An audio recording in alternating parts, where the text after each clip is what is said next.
마태복음 22장 41절에서 46절까지입니다. 하나님 말씀 맞을 때 자리에서 일어나 주시기 바랍니다. 하나님 말씀 이러합니다. 바리새인들이 모였을 때 예수께서 그들에게 물으시되 너희는 그리스도에 대하여 어떻게 생각하느냐? 누구의 자손이냐? 대답하되 다윗의 자손이니이다. 이르시되 그러면 다윗이 성령에 감동되어 어찌 그리스도를 주라 칭하여 말하되 주께서 내 주께 이르시되 내가 내 원수를 내 발 아래에 둘 때까지 내 우편에 앉아 있으라 하셨도다 하였느냐? 다윗이 그리스도를 주라 칭하였은즉 어찌 그의 자손이 되겠느냐 하시니 한마디도 능히 대답하는 자가 없고 그날부터 감히 그에게 묻는 자도 없더라. 아멘.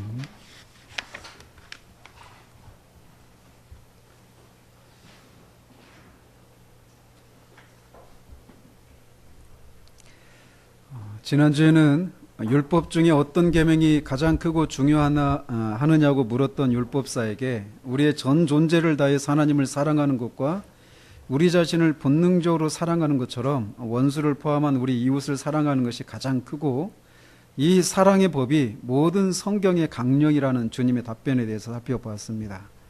그리고 이 계명을 지키기 위해서는 우리가 예수 그리스도로 말미암아 하나님과 적대적인 관계를 회복하고 새로운 본성을 가져야만 한다는 사실도 같이 언급했습니다. 오늘은 지금까지 대적들에게 이 질문만 받으시던 주님이 이제 그들에게 거꾸로 질문을 하시는 이런 장면을 살펴보도록 합니다. 이 일은 주님과 이 종교 지도자들 간에 이렇게 논쟁이 일어났던 이 일은 모두 오늘날 화요일에 해당되는 날에 일어났고 성전에서 일어난 일입니다.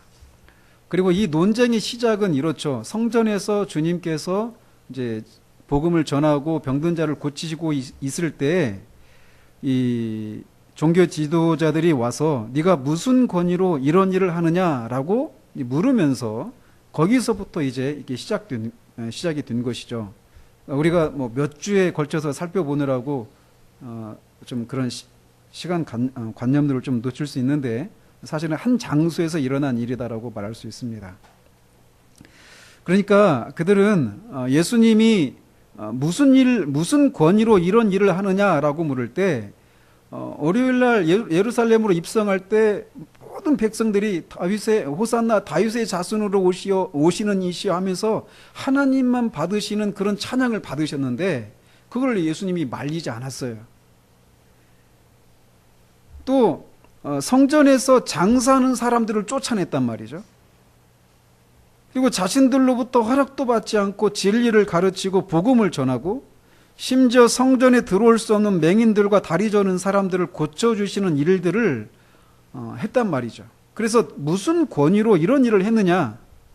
즉 이들의 이 질문은 이런 일을 할 수 있는 권위는 하나님으로서 하든지 아니면 하나님으로부터 받은 권능을 가지고 하는 일일 건데 무슨 권위에 근거해서 이런 일을 하느냐라고 묻고 있는 것입니다. 그리고 그런 대답 속에서 주님으로부터 어떤 말의 올무에 빠지게 하려고 하는 이런 시도를 가지고 그렇게 접근해 왔던 것이죠. 그래서 그들은 계속해서 바리새인과 헤롯 당원, 사두개인들과 율법사가 차례대로 와서 예수님을 말의 올무에 빠뜨리려고 시도를 하죠. 그러나 우리가 계속 살펴보았던 것처럼 주님은 신적인 지혜와 통찰력에서 나온 답변으로 그들에게 답을 하고 그들은 아무것도 묻지 못하는 그런 상태까지 갑니다. 그리고 지난주에 살펴본 대로 계명 중에 가장 큰 계명이 무엇인지에 대해서 답변하신 후에 이제 주님이 그들에게 카운트 블로우를 날리시는 거예요. 이게 뭐죠? 이게 갑자기 우리 머리에 생각이 안 납니다. 아무튼 그래서 이제 반격을 하시는 것이죠. 그리고 주님은 이제 이 종교 지도자들과 마지막으로 이 공적인 그런 대화를 하시게 되는 겁니다. 따라서 마지막으로 하시는 이런 대화이기 때문에 사실은 대화라기보다는 어떤 막 논쟁, 격렬한 논쟁이었죠. 아무튼 그래서 이 마지막이기 때문에 그들에게 이 던지신 이런 질문을 통해서 주님은 기독교에 있어서 가장 중요하고 근본적인 주제인 그리스도의 본성에 대해서 그들을 깨우치시면서 자신이 무슨 권위로 이런 일을 하는지를 간접적으로 밝히시고 또 그 기회를 통해서 그들 중에 한 사람이라도 멸망이 아니라 자신에게로 이끄시기를 원하셔서 이 질문을 그들에게 던지신 것입니다. 마태는 하나님을 사랑하고 이웃을 사랑하는 것이 가장 큰 계명이다라고 하는 이 주님의 답변 후에 곧장 오늘 본문에서처럼 바리새인들에게 그리스도에 대해서 어떻게 생각하느냐, 누구의 자손이냐라고 이렇게 질문을 던진 것으로 기록하고 있는데, 마가는 주님이 이렇게 답변을 하셨을 때 그 답변을 듣고 주님께 그런 질문을 던졌던 서기관이 이렇게 대답을 했다라고 기록하고 있습니다. 마가복음 12장 32절 33절에 보면 선생님이여 옳소이다. 하나님은 한 분이시요 그 이외에 다른 이가 없다 하신 말씀이 참이니이다. 그러니까 예수님의 말씀이 옳다라고 지금 인정하고 있는 겁니다.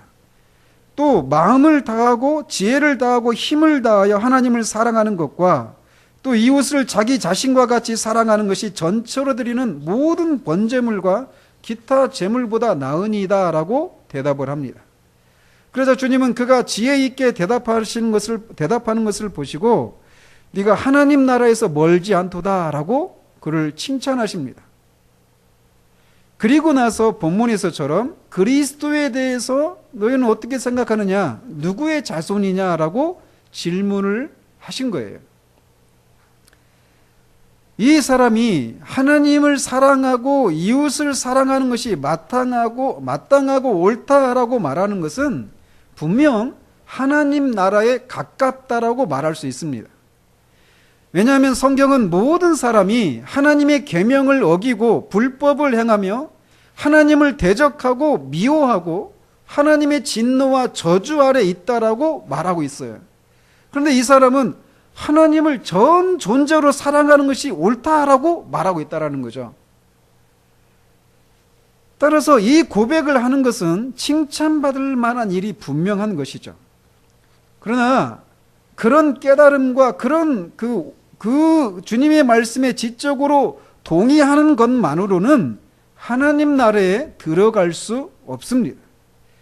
왜냐하면 어느 누구도 하나님과 이웃을 사랑하라는 계명을 지킬 수 없기 때문에 그래요.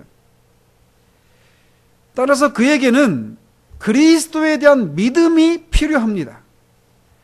그런데 이 지점에서 그리스도에 대한 바른 지식이 요구된다라는 거예요. 즉 거짓된 그리스도를 믿어서는 안 되고 참된 그리스도를 믿어야 한다라는 것이죠.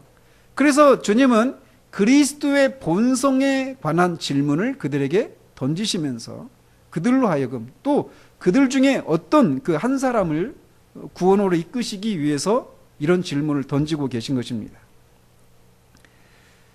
지금 이 장면을 한번 상상을 해보십시오. 지금 주님을 둘러싸고 얼마나 많은 그런 적대감을 가진 사람들이 막 그 주변에 포진하고 있는지 보십시오. 그들은 주님을 말의 올무에 빠지기 위해서 계속해서 시도를 했습니다. 그러나 번번이 주님의 신적인 지혜와 통찰 앞에 무너지고 말았지만 주님을 향한 그들의 적의는 결코 사라지지 않고 오히려 점점 커져갔습니다. 따라서 주님은 그렇게 자신을 거부하고 대적하는 이 사람들을 그냥 내버려 두시면 우리의 본성은 그렇잖아요. 우리를 계속해서 깨닫게 하고 가르치고 권면해도 계속 우리를 조롱하고 또는 희죽거리고 또 막 적대하고 이럴 때 우리는 그 사람을 포기해버리고 싶은 그런 마음이 일어나잖아요. 주님이 맞닥뜨리고 있는 상황이 이런 상황이란 말이죠. 그런데 주님은 그들을 그냥 내버려 두지 않으시고 구원에 이르는 참된 길인 그리스도가 어떤 분인가에 대해서 그들에게 마지막으로 권면을 하고 있는 거예요. 영원한 형벌의 두려움을 조금이라도 안다면 뻔히 죽어가는 그 영혼들을 향해서 그들이 알지 못하기 때문에 대적하고 그것을 거부하는 그 사람들을 포기할 수는 없다라는 것이죠. 주님은 그를 둘러싸고 있는 모든 대적들의 틈바구니 속에서도 누군가 하나님의 나라에 가까운 한 사람을 지옥이 아니라 자신에게로 이끄시기 위해서 이 질문을 꺼내신 것입니다. 아마도 이 무리들, 이 종교 지도자들 이 중에는 아리마대 요셉도 있었을지 모릅니다. 산헤드린 공의회에서는 니고데모와 아리마대 요셉 이 두 사람만 예수님을 믿거든요. 아직 여기까지 아리마대 요셉은 등장하지 않고 있어요. 근데 마지막에 예수님이 장사 지낼 때 아리마대 요셉이 등장하잖아요.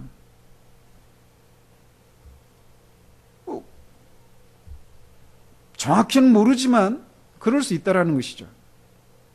아무튼 주님은 자신에 대해서 바른 개념을 갖고 있지 않아서 자신을 대적하는 사람에게 마지막까지 복음적인 노력을 하고 계신 것입니다. 이것이 죄인을 향한 최고의 사랑의 행위라고 할 수 있습니다. 이로써 주님은 방금 전에 이웃을 내 자신과 같이 사랑하라라고 하는 계명을 그를 대적하는 원수들에게 복음을 전하는 것을 통해서 그 계명을 몸소 실천하고 계신 것입니다. 주님이 바리새인들에게 그리스도에 대해서 어떻게 생각하느냐, 누구의 자손이냐라고 물으시자 그들은 아무 어려움 없이 곧장 다윗의 자손이다라고 대답을 합니다. 그리스도가 헬라어이고 메시아는 히브리어라고 말씀드렸죠. 그리스도, 즉 메시아가 다윗의 자손이다라고 하는 사실은 구약의 여러 곳에서 예언된 것이었습니다.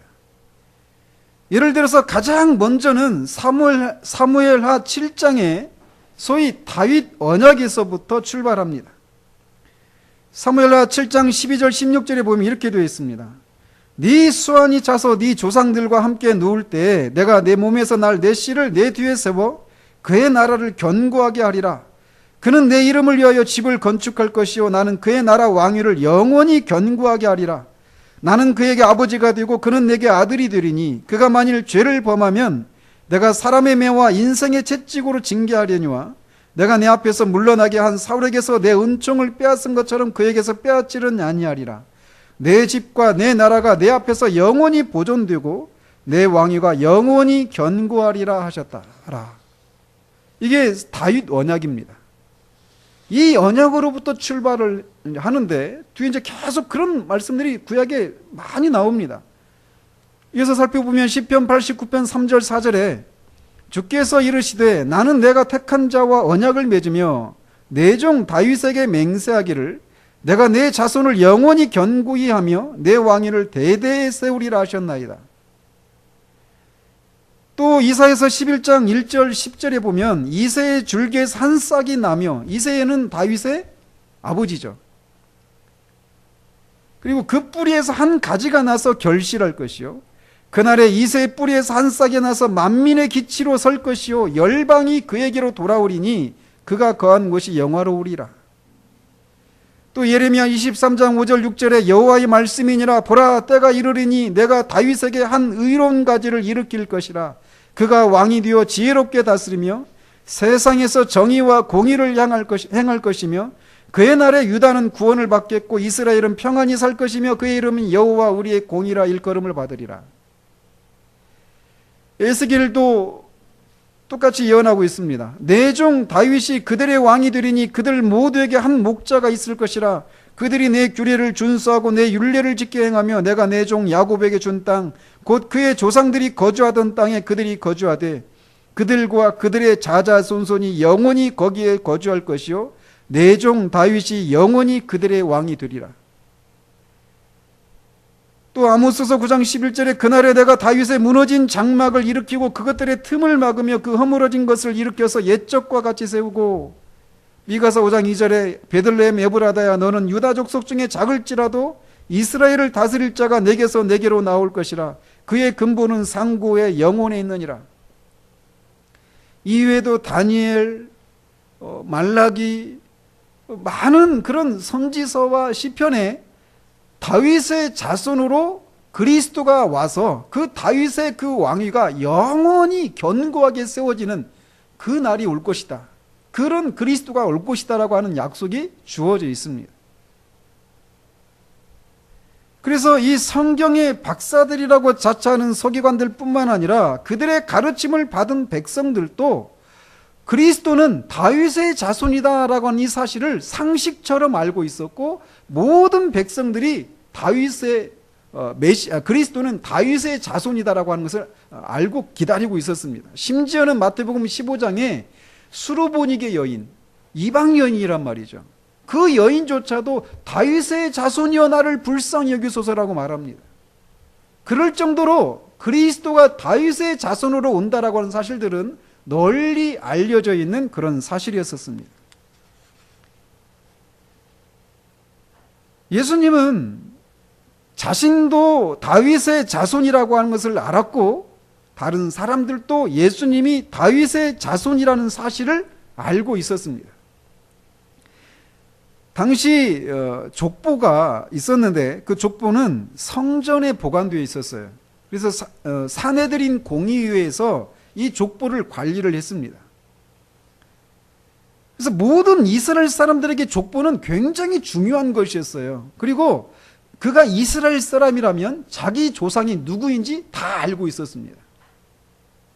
여러분들은 여러분들의 조상들 다 아십니까? 요즘 막 저희 문정에서 족보 만들려고 전화가 자주 와요. 저 잘 몰라요. 그런데 이들은 족보에 대해서 굉장히 민감했고 중요하게 생각됐었어요. 따라서 만약 예수님이 다윗의 자손이라고 주장하는데 그것이 진짜인지 아닌지를 얼마든지 이 족보를 가지고 있는 이 사내린 공의회에서 확인할 수 있었던 사안이었어요. 그런데 이 사람들도 예수님이 다윗의 자손이라고 하는 것에 대해서는 부인하지 않았습니다. 그런데 문제는 다윗의 자손이 예수님 한 분만인가? 라는 거죠. 아니죠. 예수님이 동생들도 다윗의 자손이잖아요. 그뿐만이 아니죠. 다윗의 자손은 요셉만 다윗의 자손이 아니죠. 그러니까 다윗의 자손 그 후손은 굉장히 많습니다.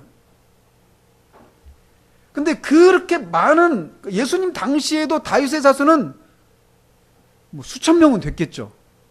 전 이스라엘 지역에. 그렇지 않겠어요? 1000년이 흘렀으니까 말이에요. 다윗이 죽은 지. 그 많은 다윗 자손 중에 과연 예수님이 성경이 예언하고 있는 메시아로 오시는 바로 그 다윗의 자손인가라고 하는 문제는 여전히 종교 지도자들에게 남아 있었던 문제였어요. 그런데 백성들은 예수님을 바로 그 다윗의 자손으로 부르고 있는 것입니다. 그러니까 이것이 이 종교 지도자들에게 큰 걸림이었죠. 왜냐하면 그리스도는 다윗의 씨로 다윗이 살던 고향인 베들레헴에서 나온다라고 미가서 5장 2절에서 또 이사야서 9장 6절 7절에서 말하고 있단 말이에요. 그런데 우리가 알다시피 예수님은 갈릴리 출신입니다. 또 요한복음 7장 27절에 보면은 어떤 사람은 이렇게 얘기하고 있어요. 그리스도는 어디서부터 오른지 모른다고 되어 있는데 이 예수는 갈릴리 사람이라는 거 하는 것을 우리가 알지 않느냐? 그의 아버지 요셉 몫이라는 걸 우리가 알지 않느냐? 그리스도가 어디서 온다는 걸 다 뻔히 알고 있는데 이 사람이 어떻게 그리스도가 될 수 있느냐라고 하면서 믿지 않았습니다. 그러니까 어떤 사람은 이 베들레헴 출신이 아니니까 믿지 않는다고 말하고, 출신을 몰라야 하는데 알기 때문에, 알려져 있기 때문에 그리스도가 아니라고 믿지 않았던 것이죠. 따라서 어쨌든 그리스도가 다윗의 자손으로 오신다라고 하는 것은 맞는 말이에요. 이들이 말하는 것처럼. 그렇지만 충분하지는 않다라는 것입니다. 왜냐하면 그리스도가 다윗의 자손이라고 하는 것은 그리스도가 다윗의 아들이다, 다윗의 자손이라는 얘기는 그리스도가 인간이라고 하는 것을 말하는 거예요. 그렇죠? 그리스도에 대한 온전한 대답은 베드로의 고백처럼 주는 그리스도시요 살아계신 하나님의 아들이시니이다 라고 하는 것이 온전한 대답입니다. 즉 그리스도는 다윗의 자손, 즉 인간의 아들이실 뿐만 아니라 동시에 하나님의 아들, 즉 하나님이라는 사실도 알아야 한다라는 거예요. 사실 이스라엘 백성들과 지도자들은 메시아를 간절히 기다렸지만 메시아가 하나님이어야 한다는 사실을 인정하지는 않았습니다. 아니, 몰랐습니다. 그들은 메시아는 단지 인간이라고 믿었어요. 다윗의 자손이라고. 그가 비록 하나님으로부터 능력을 받아서 다른 어떤 인간도 할 수 없는 일들을 이루고 권능을 행한다고 하더라도 여전히 그는 인간이라고 생각했습니다. 요한복음 6장에 보면 오병이어의 기적을 베푼 후에 사람들이 막 예수님을 따르잖아요. 그러면서 그 예수님을 임금 삼으려고 막 하죠. 그런데 그래도 여전히 예수님이 너희들이 나를 따른 이유가 그 떡을 먹고 배불렀기 때문이다 라고 하면서 그들의 그 동기가 선하지 않음을 드러내시거든요. 근데 이들은 여전히 예수님을, 그러면서 예수님이 자신은 하늘로부터 내려온 떡이다라고 자신을 소개하신단 말이에요. 이 백성들이 오병이어의 기적을 경험했는데도 예수님을 하나님의 아들로 인정하지 않고 있어요. 그 당시에도. 그래서 그들이 예수님께 질문을 던지잖아요. 우리 조상들은 광야에서 만나를 먹었는데 너는 우리에게 뭘 주겠느냐? 이렇게 묻는 거예요. 그러니까 오병이의 기적하고 만나를 40년 동안 먹은 거하고 어떤 게 더 큰 기적입니까? 만나 먹은 거잖아요. 그러니까 그래, 너가 베푼 그 오병이의 기적 큰 거 맞아. 그렇지만 모세는 40년 동안이나 광야에서 만나를 먹여줬어. 네가 모세보다 더 큰 증거, 네가 정말 하나님의 아들이라는 증거, 더 큰 증거를 보여달라는 거예요. 예수님은 나는 생명의 떡이다라고 자신을 소개하시는 거예요. 그런 맥락 속에서. 그 만나를 먹은 사람은 다 죽었지만 나를 먹는 자는 영원히 산다라고 말씀하시는 거예요. 그것을 통해 자신이 더 크시다라는 거죠. 근데 어쨌든 이 이스라엘 백성들은 메시아가 하나님의 권능을 받아서 어떤 인간도 행할 수 없는 놀라운 이적과 그런 기적을 베푼다 하더라도 그는 여전히 하나님의 종이지 하나님의 아들이나 하나님일 수는 없다라고 생각하고 있었던 거예요. 그래서 그들이 메시아를 기다린다라고 할 때 그들은 하나님으로부터 큰 권능을 입어서 이스라엘의 그런 적들을 정복하고 온 세계를 다스리고 이스라엘의 통치자가 되어서 하나님 나라를 다시 건설하는 분으로만 생각을 했습니다.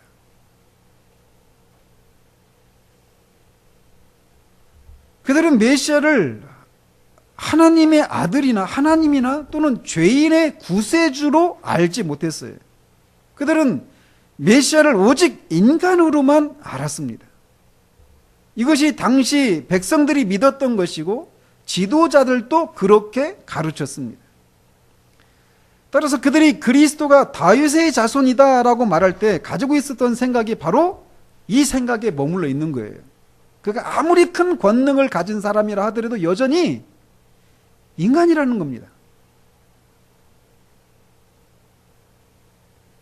그런데 주님이 자신을 하나님과 하나라라고 이렇게 주장할 때 그들은 주님을 신성 모독의 죄로 죽이고자 했던 것입니다. 예수님이 다만 하나님의 권능을 받아서 큰 어떤 능력을 행한다면 그것은 문제가 되지 않았어요, 이들에게.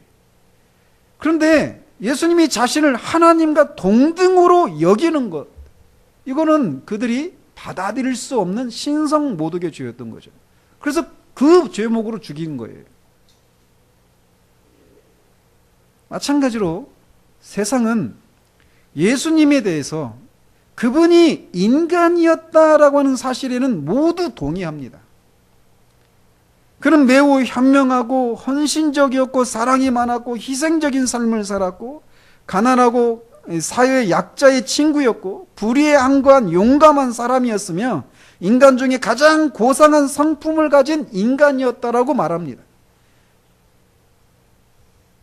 그래서 세상은 이런 삶을 살다간 예수님에 대해서 4대 성인 중에 하나라고 추앙하고 그에게 최고의 찬사를 덧붙이며 높입니다. 예수님이 인간인 한 세상도 아무런 문제가 되지 않아요. 심지어 예수님을 존경하기까지 합니다.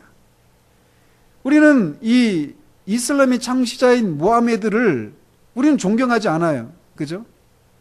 그가 사단의 미혹을 받아서 거짓된 종교를 통해서 수십억, 지금 수억의 사람, 또 지금까지 누적된 숫자를 합하면 수십억의 사람들을 다 지옥으로 보내는 사람이었기 때문에 우리는 그를 결코 존경할 수 없습니다.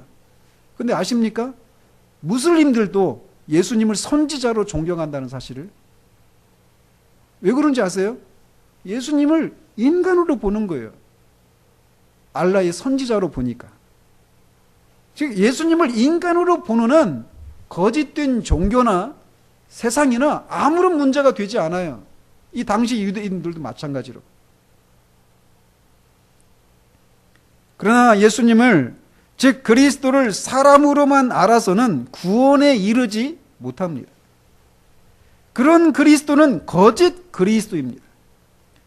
참된 그리스도를 믿어야만 구원에 이릅니다. 따라서 예수님이 단지 사람뿐이다 라고 하는 것은 사탄이 의도하는 것이에요. 왜냐하면 만약 예수가 단지 인간일 뿐이라면 성경도 다 허구죠. 기독교도 허구고 거짓 종교입니다. 예수님은 결코 세상의 구주가 되실 수 없어요. 여러분 이 뜨거운 여름에 교회 나와서 교회 나올 필요도 없어요. 여러분이 원하는 대로 살면 돼요. 예수님이 인간이라면, 인간일 뿐이라면.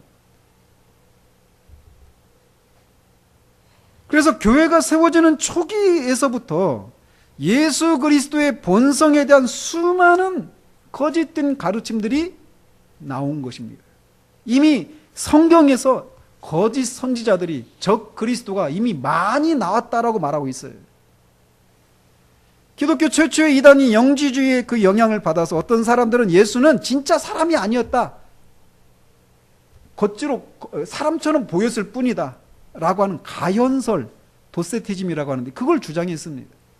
그걸 필두로 그들은 예수님의 인성을 부인했어요. 예수님은 사람이 아니다라고. 그러나 가장 많은 이단은 예수님의 신성을 부인하는 것으로 나타났습니다. 그래서 특히 기독교 3세기, 4세기, 5세기 이때까지 해가지고 그리스도의 본성에 대한 이 거짓된 가르침이 교회 안에 창궐을 했고 그것은 지금도 여전히 교회 안에 있어요. 교회 안에 있습니다.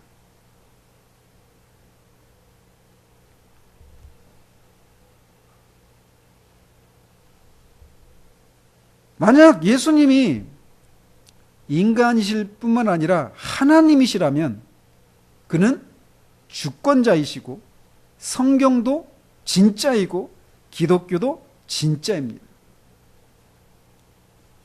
따라서 예수님이 단지 사람인지 아니면 성경이 말하는 대로 하나님이신지에 대해서 이 주제는 매우 치명적이고 근본적인 주제인 것이에요. 따라서 만약 여러분이 기독교를 거절하기를 원한다라면 한 가지입니다. 한 가지만 하시면 돼요. 예수는 신이 아니다. 예수는 단지 사람일 뿐이었다. 이렇게 주장하면 돼요.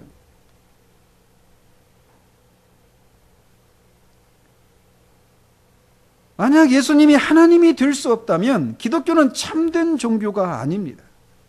그렇기 때문에 거짓 종교는 항상 예수님이 인간이라고 하는 것을 목표로 합니다. 예수님이 신이라는 사실을 부정하는 그룹들이 지금도 있습니다. 유대인들도 그렇죠. 지금도 유대인들은 예수님이 하나님의 아들이라는 걸 부인합니다. 이슬람도 마찬가지죠. 아까 말씀드린 것처럼. 힌두교, 불교, 여호와의 증인, 몰몬교, 크리스천 사이언스, 톰 크루즈가 거기에 속해 있잖아요. 이런 종교들이 다 예수님의 신성을 부인하는 거예요. 자, 그런데 이들은 기독교 이름으로 말하지 않죠. 교회 안에도 이런 주장이 있어요. 오늘날 여러분들이 그런 주장들을 정말 주의 깊게 들어야 됩니다. 오늘날 교회가 세상에서 조롱거리가 되고 있는 현실이에요. 왜 그러느냐? 기독교인다운 삶을 살지 않는다라는 거예요. 그러면서 예수님이라면 어떻게 그렇게 할 수 있겠느냐? 예수님이라면 마땅히 이런 상황에서 이러이런 삶을 살았을 것이다 라고 하면서 윤리를 강조하는 그런 흐름들이 기독교 안에 팽배해 있습니다. 그리고 사실 그런 얘기들이 틀린 얘기가 아니에요. 근데 주의하십시오. 모든 말 속에는 그 말이 어떤 것을 전제하고 있는지, 이 뒤에 있는 그 생각을 헤아리지 않으면 똑같은 말을 사용하고 있기 때문에 똑같은 사람이구나, 우리가 똑같은 말을 하는구나 이렇게 생각하기 쉬운데 그렇지 않습니다. 소위 자유주의자들, 현대 이런 해방신학자들, 이런 사람들은 예수님을 신으로 하나님의 아들로 믿지 않습니다.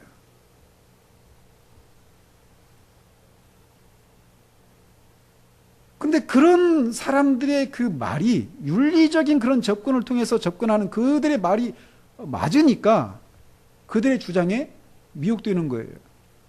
근데 사실상 그들은 교회가 아닙니다. 교회가 아니에요. 교회가 아닌 교회들이 이 시대에 많습니다.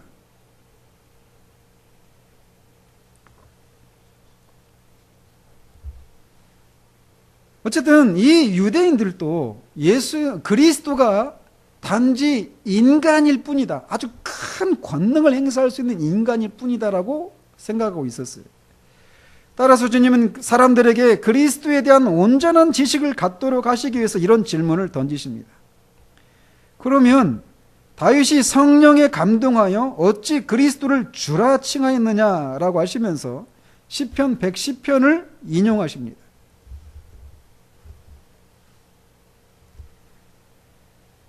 먼저 이 예수님이 시편 110편을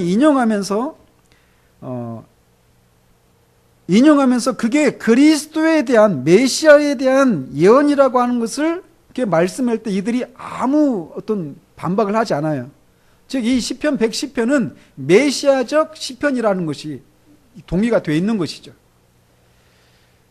그러면서 여기서 주님은 다윗이 성령의 감동으로 그 시편을 지었다라고 말하고 있어요. 그러면서 다윗의 자손인 그리스도가 그 조상인 다윗 자신에 의해서 이미 성령이 깨닫게 하심으로 주로 불려졌음을 지적하고 계십니다. 즉 메시아가 단지 인간만이 아니라는 사실을 그들의 조상인 다윗의 입으로 증거하는 것을 통해서 주님이 입증하고 계신 거예요. 왜냐하면 종교 지도자들이 예수님을 죽이려고 한 이유는 예수님이 자신을 하나님 아버지와 동등이라고 주장했기 때문입니다.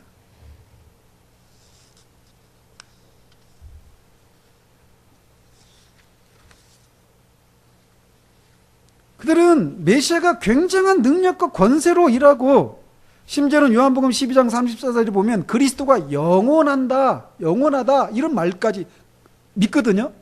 그러니까 그리스도가 영원히 존재한다라고 하는 것까지 믿어요. 그럼에도 불구하고 그리스도가 영원전에 있었다, 이건 받을 수가 없는 거예요. 그래서 요한복음 8장에 58절에서 예수님이 너희 조상 아브라함이 나기 전부터 내가 있었다라고 말하지 않고 내가 있느니라 라고 말하죠. 그러니까 어떻게 돼요? 돌로 쳐서 죽이려고 하죠. 아브라함이 이들의 입장에서 얼마나 황당한 얘기입니까? 나이 50도 안 된 이 예수가 자기 조상이 2200년 전에 태어났던 아브라함보다 먼저 있었다? 있었다도 아니고 있느니라? 그 있느니라고 하는 말을 통해서 내가 여호와다라고 하는 말을 하고 계신 거예요. 그러니 이것을 받을 수 있겠느냐고, 얘들이. 그것은 유일신 사상에 어긋나는 신성 모독의 죄였던 것입니다. 따라서 여기서 주님은 메시아가 한낱 인간에 불과한 다윗의 자손만이 아니라 다윗이 자신의 주로, 즉 하나님으로 부르는 초월적인 분이라는 사실을 성경을 통해서 입증하고 있는 거예요. 그러니까 예수님도 강의 설교자죠. 그렇죠? 성경을 통해서 진리를 입증하고 있으니까. 주님은 여기 시편 110편을 인용하고 계시는데 거기에 보면 주께서 내 주께 이르시되 내가 내 원수를 내 발 아래 둘 때까지 내 우편에 앉아 있으라 이렇게 되어 있습니다. 근데 원어를 보면 이렇게 되어 있어요. 주께서 내 주께 이르시되, 이 부분이 원어로 보면 이렇게 되어 있습니다. 여호와께서 내 아도나이께 이르시되 이렇게 되어 있어요. 그러니까 앞에 있는 주는 여호와 하나님을 가리키고 뒤에 있는 주는, 내 주는 나의 아도나이라고 말하고 있습니다. 아도나이도 여호와 하나님의 이름이에요. 다른 이름이에요. 하나님의 이름. 그러니까 여기서도 삼위일체의 그 사상이 어렴풋이나마 드러나고 있죠. 이 구절 속에서도. 즉 다윗은 성령의 감동을 받고 여호와께서 나의 아도나이, 즉 나의 주께 이르시되라고 말하고 있단 말이에요. 이 다윗은 왕이잖아요. 왕인 다윗이 주라고 부를 수 있는 존재는 하나님밖에 없습니다.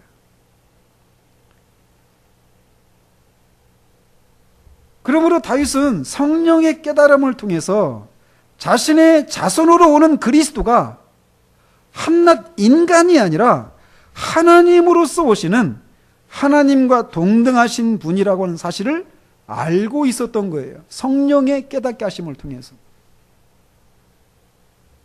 그래서 사도행전 2장에서 보면 사도 베드로가 오순절에 다윗은 선지자라 하면서 그 하늘에 올라가지도 않았는데 이 여호와께서 나의 주께 이렇게 말했다라고 하는 것을 말했다라고 설교하고 있어요. 생각해 보십시오. 여러분의 자손이 있는데 한 1000년 뒤에 태어날 자손이 있는데 그 자손을 보고 자손이 이미 있는 거예요. 하나님과 함께. 그리고 그 1000년 뒤에 태어날 자기 자손을 보면서 나의 주라고, 나의 하나님이라고 말하고 있는 거예요. 즉, 이 다윗의 자손으로는 그리스도는 분명히 다윗의 자손으로는 인간이지만 동시에 선지하시는 영원하신 존재라는 것을 말하고 있는 거예요. 그리고 여기 내 원수를 내 발 아래 둘 때까지 내 우편에 앉아 있으라 라고 하는 말씀에서 이 원수는 죄와 죽음과 사탄을 말합니다. 그 원수를 발 아래 둔다 이 얘기는 여호수아서 10장 24절에 보면 여호수아가 이 아모리의 5 왕을 죽일 때 막 발로 그들의 목을 막 짓이겨 죽이거든요. 그러니까 완전히 정복했다 이런 의미입니다.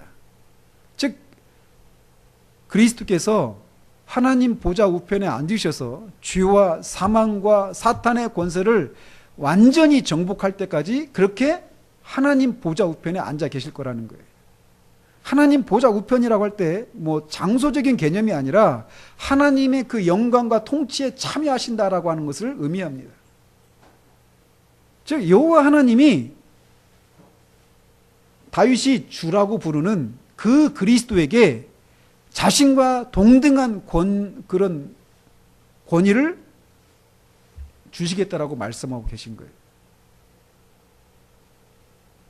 그런 이유로 다윗은 그리스도를 자신의 주라고 불렀습니다. 그러시면서 주님은 다윗이 이렇게 그리스도를 자신의 주라 칭하였은즉 어찌 그의 자손이 되겠느냐라고 물으십니다. 이성적으로는 도무지 이해가 안 되는 거죠. 이 말씀은 그리스도가 다윗의 자손이 아니라는 것이 아니라 단지 인간 그 이상의 존재라고 하는 것을 말씀하고 계신 거예요. 따라서 주님은 이 질문을 통해서 이렇게 말씀하신 셈입니다. 다윗의 수많은 자손들 가운데서 누가 그리스도이냐? 다윗의 자손이라는 것만으로 어찌 그리스도가 되겠느냐? 그렇지 않겠어요? 다윗의 자손이면서 동시에 그의 주이신 자가 바로 그리스도다. 이렇게 말씀하고 계신 거예요. 그리스도는 바로 다윗의 주이시고 그가 바로 나다 라고 말씀하신 겁니다.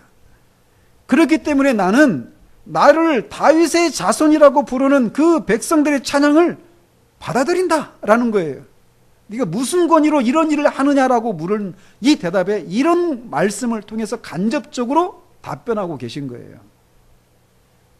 나는 다윗이 주라고 부르는 그런 그리스도이기 때문에 성전에서 장사치들을 몰아내고 진리를 가르치고 복음을 전하는 권위가 있다라는 겁니다. 그래서 지난주 우리가 살펴본 것처럼 나는 그런 존재이기 때문에 나에게도 마음과 목숨과 뜻을 다해서 사랑을 해야 된다라고 말씀하고 계신 거예요. 이는 바로 내가 다윗이 주라고 부르는 하나님이신 그리스도이기 때문이다. 그런데 너희들은 나를 신성 모독죄로 죽이려고 한다. 하지만 너희들이 기다리는 그리스도도 다윗의 주니까 그도 참남하다 해서 죽이겠구나. 이렇게 그들을 힐난하고 계신 것입니다. 물론 간접적으로 말씀하신 것이죠. 아직까지는 자신을 공공연하게 그리스도라고 밝히고 있지는 않아요. 나중에 이제 이것을 26장에서 명백하게 밝히시죠. 잡히셨을 때. 따라서 다윗의 자손이 다윗의 주님이라는 이 구절은 유대인들에게는 어마어마하게 충격적인 구절이었어요. 그리고 우리에게도 이거는 충격적인 구절입니다. 왜냐하면 그리스도는 하나님이 사람이 되신 분이시기 때문에 그래요. 다윗이 거짓말을 한 것이 아니라 성령의 감동을 받아서 한 말이기 때문에 그들은 한마디도 능히 대답하지 못하고 그날부터 감히 주님에게 묻는 자도 없었다라고 말하고 있습니다. 즉 그리스도는 하나님이 사람이 되신 분이라는 거예요. 따라서 만약 하나님이신 분이 사람이 되셨다면 우리는 그분에게서 죄를 찾을 수 없겠죠. 실제로 예수 그리스도는 죄가 없으신 분이셨습니다. 그의 대적자들이 그의 가르침과 삶에서 죄를 찾으려고 잘못을 찾으려고 혈안이 되었지만 어떤 죄도 찾지 못했습니다. 그런 하나님이 사람이 되신 분이시기 때문에 아무런 죄가 없으신 분이셨어요. 만약 그리스도가 하나님이 사람이 되신 분이라면 그는 하나님을 만족시키고 하나님께 만족을 드리고 하나님의 온전한 기쁨이 대상이 되실 수 있는 분이십니다. 왜냐하면 무한한 존재를, 완전한 존재를 만족시킬 수 있는 존재는 무한하고 완전한 존재뿐이기 때문에 그래요. 실제로 하나님 아버지께서 그리스도를 향해서 이는 내 사랑하는 아들이요 내 기뻐하는 자라고 말씀하십니다. 그리고 그 예수님도 그 하나님을 기뻐하고 하나님께 영광 돌리고 하나님을 위해서 사는 것이 내 양식이다라고 말씀하십니다. 또 만약 그리스도가 하나님이 사람이 되신 분이시라면 그의 가르침에서 신적인 지혜를 발견할 것을 우리는 기대할 수 있습니다. 근데 예수님은 실제로 그러셨어요. 사람들은 그의 입에서 나오는 가르침에 놀랐고 대적자들의 공격에 신적인 지혜로 답변하시고 아무도 그의 답변에 토를 달지 못했습니다. 또 만약 그리스도가 하나님이 사람이 되신 분이라면 그는 이 창조 세계를 다스릴 수 있는 권능을 가지신 분이시다라고 우리는 기대할 수 있습니다. 실제로 주님은 바다를 잠잠케 하시죠. 창조 질서를 다스리는 이런 모습을 복음서 기자가 많은 곳에서 전하고 있어요. 또 만약 그리스도가 하나님이 사람이 되신 분이라면 그는 하나님의 성품을 드러낼 것을 우리는 기대할 수 있습니다. 실제로 예수님은 하나님의 자비와 은혜와 사랑과 은혜와 긍휼을 드러내셨습니다. 즉 예수님은 그의 존재와 삶을 통해서 그리고 그의 가르침과 사역을 통해서 하나님이 사람이 되신 분이라는 사실들을 드러내셨다라는 거죠. 예수님의 제자들과 일부 일반 백성들은 예수님의 이런 가르침과 그런 이적들을 보고 그리스도 하나님의 아들, 하나님의 거룩하신 자로 고백하고 주라고 칭했습니다. 그리고 예수님은 자신을 주라고 부르는 그 지식이 아버지로부터 왔다라고, 또 지혜롭고 슬기로운 자에게는 숨기시고 어린아이와 같은 자에게는 나타내셨다라고 말씀하셨습니다. 이처럼 예수님의 인격과 사역을 받아들이는 사람들은 그리스도가 다윗의 자손이면서 또 하나님의 아들이라고 하는 사실이 아무런 문제가 되지 않았어요. 예수 그리스도는 사람이시면서 동시에 하나님이시라는 거예요. 예수님은 나중에 그분의 십자가의 죽으심과 부활을 통해서 그가 주와 하나님의 아들이시라는 사실들을 만천하에 공개하시죠.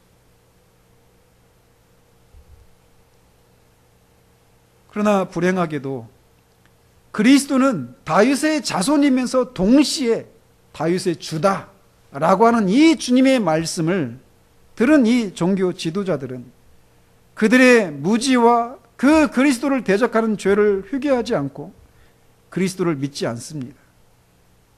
심지어 그 자리에 있었을 유다도, 가룟 유다도 예수님을 배반하고 은 30에 이 대적자들에게 팔고 맙니다. 주님의 마지막 이 초청과 이 권면에도 불구하고 그들은 슬픈 결론에 도달하고 말았다라는 거예요. 즉 그들은 주님을 죽이고 맙니다. 그들은 끝내 예수님이 하나님의 아들이라는 사실을 받을 수가 없었던 것이. 여러분들은 그리스도에 대해서 어떻게 생각하십니까? 이 예수 그리스도가 여러분이 주라고 부르시는 분이십니까? 도마가 부활하신 주님을 향해서 나의 주, 나의 하나님이라고 고백했는데 그 고백이 여러분의 고백인가? 라는 겁니다.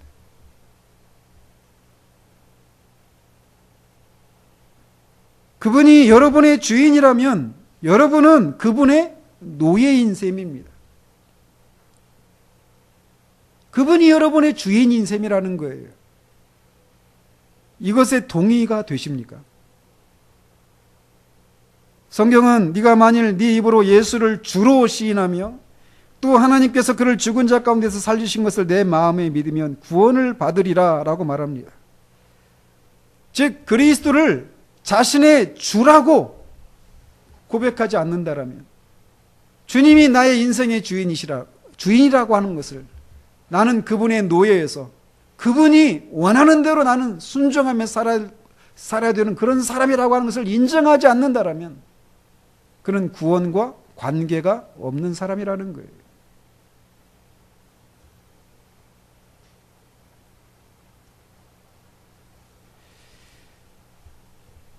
스프롤 목사님이 얘기하는 것처럼 설교자들은 강대상에서 회중들의 그 바디 랭귀지를 읽을 수 있는 그런 기술을 자꾸 터득해 간다라고 얘기해요. 즉 회중들이 설교를 들으면서 어떤 반응을 보이는지, 그들의 얼굴 표정과 어떤 몸동작과 이런 것을 통해서 어떤 반응을 보이는지를 터득해 간다라는 거죠. 실제로 그렇습니다. 그래서 보입니다. 그런데 많은 경우에 예수님이 나의 주이신가? 구원 받았는가?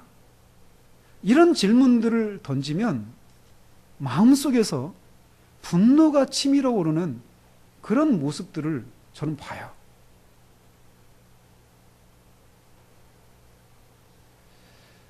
구원을 받는다라고 하는 것은 이 그리스도, 하나님이 사람이 되신 이 그리스도를 닮는 거예요. 우리 성품이 그분의 성품을 닮아가는 거예요. 이기적이 아니라 이타적이고 사랑과 자비가, 은혜와 긍휼이 풍성한 그런 고결하고 순결한 거룩한 인간이 되어져 가는 거예요. 그게 구원받은 거거든요. 근데 구원받았는가 이런 문제를 가지고 얘기하면 마음속에 성가시고 불편하고 때로는 반감이, 어떤 저항감이 밀려오는 것을 봐요. 여러분, 그 마음이 일어나는 것을 그냥 내버려 두지 마십시오. 정직하게 질문을 해야 돼요. 나는 왜 이 기독교 교리의 근본적인 이런 질문들을 받으면 늘 그것이 나를 성가시게 하는 것이고, 내게 기분이 나쁘고, 왜 저항감이 일어나고, 왜 반감이 일어날까?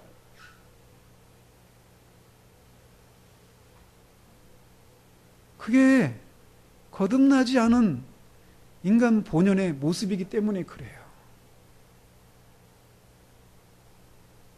따라서 그런 반감이 일어날 때 정직하게 주님 앞에 나가서 여쭤야 됩니다. 구원받는 게 그리스도와 같은 사람이 되는 거예요. 온전하고 순결하고 고결하고 거룩한 존재가. 그게 진짜 삶이고 진짜 행복이고 그게 진짜 생명을 누리는 길이에요. 근데 그 길로 초청을 하는데 기분이 나쁘고 반감이 생기고 성가시고, 그거에 대해서 우리는 정직하게 또 진지하게 주님 앞에 여쭤야 돼요.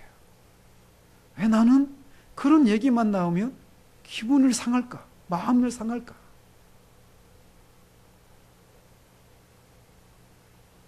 진짜 성령께서 그 사람을 거듭나게 하시고 그를 정말 예수 그리스도를 믿는 믿음을 소유하게 하신 그 사람들은 이런 말씀을 들을 때마다 위로를 얻고 소망을 얻습니다. 예수님이 단지 사람일 뿐만 아니라 하나님이셔서 그분이 나를 위해서 이루신 그 모든 일들이 완전하고 충분하다라는 거예요. 우리가 그리스도인이라는 사실들을 어떻게 확신할 수 있습니까? 우리 내면을 살피면서요? 우리의 삶을 살피면서요? 그건 늘 불안정해요. 언제는 그리스도인다운 것 같고 언제는 아닌 것 같고. 그런데 사람이시고 하나님이신 이 그리스도가 영 단번에 그 희생 제물을 통해서 우리를 구원하셨다라고 하는 이 복음은 우리에게 흔들리지 않는 견고한 소망과 같은 그런 닷과 같은 그런 역할을 한다라는 거예요. 그래서 이런 얘기를 들을 때마다 구원이 의심되고 흔들렸던 사람마다 내 자신을 보면서 아무런 소망도 가능성도 없는 걸 보면서 절망하고 있었던 사람들이 저분이 정말 나를 구원하시기에 능하신 분이시구나. 그분을 다시금 붙들고 흔들렸던 데에서 견고하고 확신을 얻게 되는 거예요. 따라서 우리 안에서 이런 어떤 구원의 근본적인 그런 질문들을 받을 때마다 그것을 피하고 싶어하고 성가시고 때로는 기분 나쁘고 이런 마음이 일어날 때마다 그 마음 그대로를 가지고 정직하게 주님 앞에 나가서 나를 도와달라고, 불쌍히 여겨달라고 기도해야 됩니다.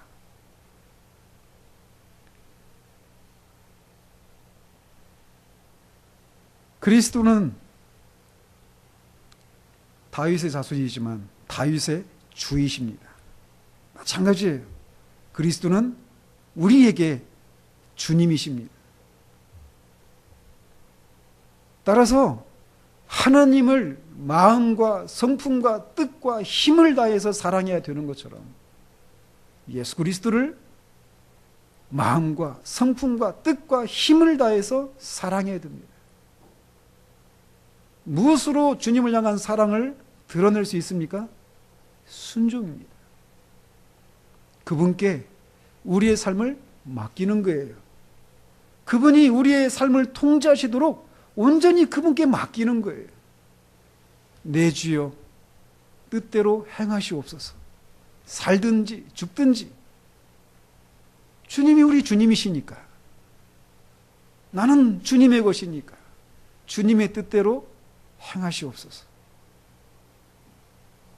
정말 그리스도가 우리의 주님이시라면 우리에게 요구되어지는 삶의 모습은 바로 그것입니다. 그리스도에 대해서 어떻게 생각하십니까? 이건 치명적이고 근본적이고 이 중체대한 이 질문에 반드시 답을 가지고 살아가시기를 바랍니다. 기도하겠습니다. 하나님 아버지, 주님을 의지해서 말씀을 전했습니다. 주의 성령님, 이 말씀을 사용하셔서 돌같이 굳은 마음들을 부드럽게 하시고 대적하는 마음들을 주님의 사랑으로 녹이시고 무지한 마음에 빛을 허락해 주시고 완강한 마음에, 완악한 마음에